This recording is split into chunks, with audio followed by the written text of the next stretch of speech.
विश्व के जितने भी भविष्यवक्ता हुए हैं उनमें से यदि एक ऐसे भविष्यवक्ता को खोजना हो जिसकी भविष्यवाणियां 100% सटीक और सही समय पर सही स्थान पर पॉइंट टू पॉइंट सत्य सिद्ध हुई हो, तो वो भविष्यवक्ता केवल और केवल नोस्ट्राडोमस ही हो सकता है।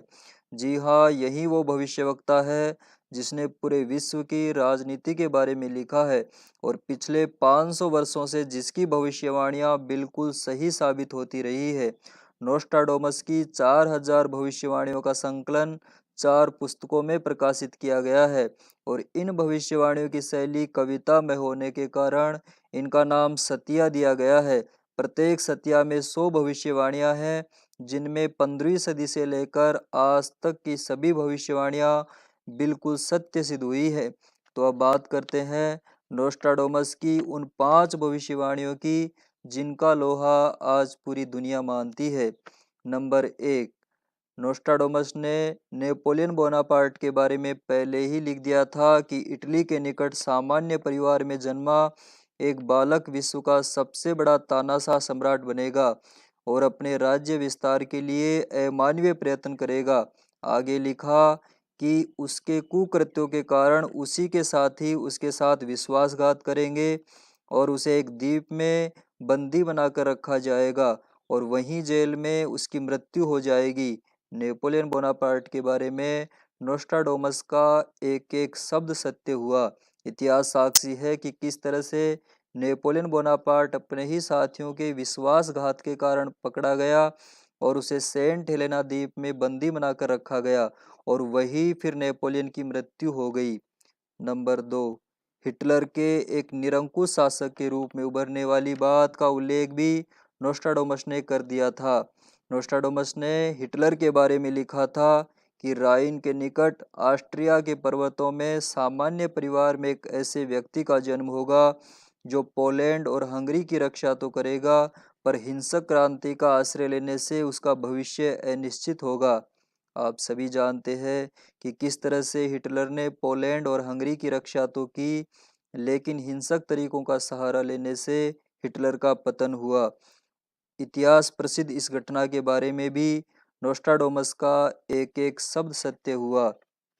नंबर 3, द्वितीय विश्व युद्ध के विषय में नोस्ट्राडोमस ने सैकड़ों वर्षों पूर्व लिख दिया था कि 8 अगस्त 1945 की सुबह एक ऐसी घटना घटेगी जिनमें जापान के साथ चल रहे युद्ध की स्थिति एकदम बदल जाएगी और 18 अगस्त तक युद्ध विराम की घोषणा भी कर दी जाएगी। यहाँ भी नोस्ट्राडोमस का एक एक शब्द सत्य हुआ।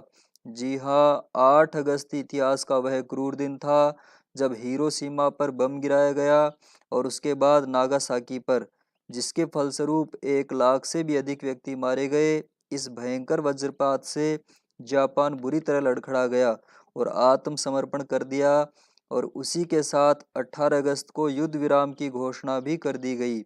नंबर 4 पे देखें तो लुईस पास्चर नामक वैज्ञानिक के बारे में नोस्ट्राडोमस ने लिखा था कि इस वैज्ञानिक के द्वारा एक ऐसी दवा तैयार की जाएगी जिसके द्वारा जानवरों द्वारा फैलने वाली बीमारी का निदान होगा। और आप सभी जानते हैं कि लुईस पास्चर ने रेबीज नामक टीके की खोज करके पूरे विश्व को इस बीमारी से छुटकारा दिलाया था। नंबर 5, लंदन की 1666 वाली अग्निकांड की घटना के बारे में नोस्ट्राडोमस ने बता दिया था कि सैकड़ों लोग बेमौत मारे जाएंगे। ये थी वे भविष्यवाणियां जो 100% सत्य सिद्ध हुई है। आज तक के इतिहास में ऐसा कोई व्यक्ति पैदा नहीं हुआ जो नोस्ट्राडोमस की इन भविष्यवाणियों को गलत सिद्ध कर पाया हो।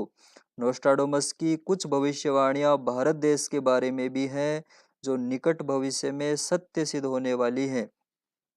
नोस्ट्राडोमस की हस्तलिखित पुस्तक सेंचुरीज में लिखा है कि 2050 तक भारत विश्व की एक महाशक्ति के रूप में उभरेगा। बहुत से देश भारत को दबाने की भी कोशिश करेंगे और पड़ोसी देश उस पर कई हमले भी करते रहेंगे, लेकिन भारत के ऊपर दैवीय शक्तियों का संरक्षण होने की वजह से ये देश उसका कुछ भी नहीं बिगाड़ पाएंगे। उन्हीं दिनों पूरे विश्व पर भयंकर प्राकृतिक आपदाएं और महामारियों का दौर शुरू होगा। जिससे सभी देशों की हालत बदतर होती हुई चली जाएगी। लेकिन भारत देश दिन प्रतिदिन उत्तरोत्तर वृद्धि करता हुआ चला जाएगा।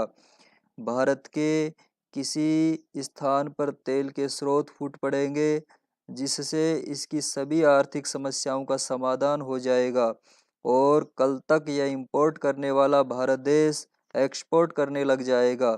भारत में एक ऐसा महापुरुष पैदा होगा जो आज तक के इतिहास का सबसे शक्तिशाली और समर्थ व्यक्ति होगा। इस महापुरुष द्वारा भारत की पुरातन संस्कृति को नव जीवन दिया जाएगा और भारत में कई आध्यात्मिक संगठन जो मानवता के लिए काम कर रहे हैं, वे सभी संगठन 2040 तक एकजुट हो जाएंगे और इस महापुरुष द्वारा तैयार साहित्य को पूरे विश्व में फैला देंगे, जिससे पूरे विश्व में ज्ञान क्रांति का सूत्रपात होगा।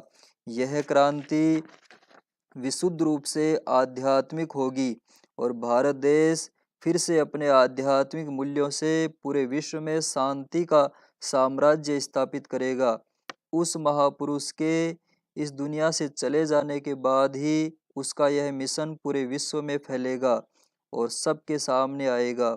यह क्रांति राजनीतिक न होकर आध्यात्मिक ही होगी और उनके ये शिष्य समुदाय ही उनके मिशन को पूरी दुनिया में फैलाएंगे। इस प्रकार हमारा भारत देश प्राचीन काल की तरह ही 2050 के बाद पूरे विश्व का नेतृत्व करेगा। यदि यह वीडियो अच्छा लगा हो तो इस वीडियो को लाइक ज़रूर करें। हमारे प्रज्ञापुत्र चैनल को सब्सक्राइब करके बेल आइकॉन को भी प्रेस करें, जिससे हमारे नए वीडियो का नोटिफिकेशन आपको मिल सके। फिर मिलते हैं एक नए वीडियो के साथ, तब तक के लिए टेक केयर। जय हिंद, जय भारत।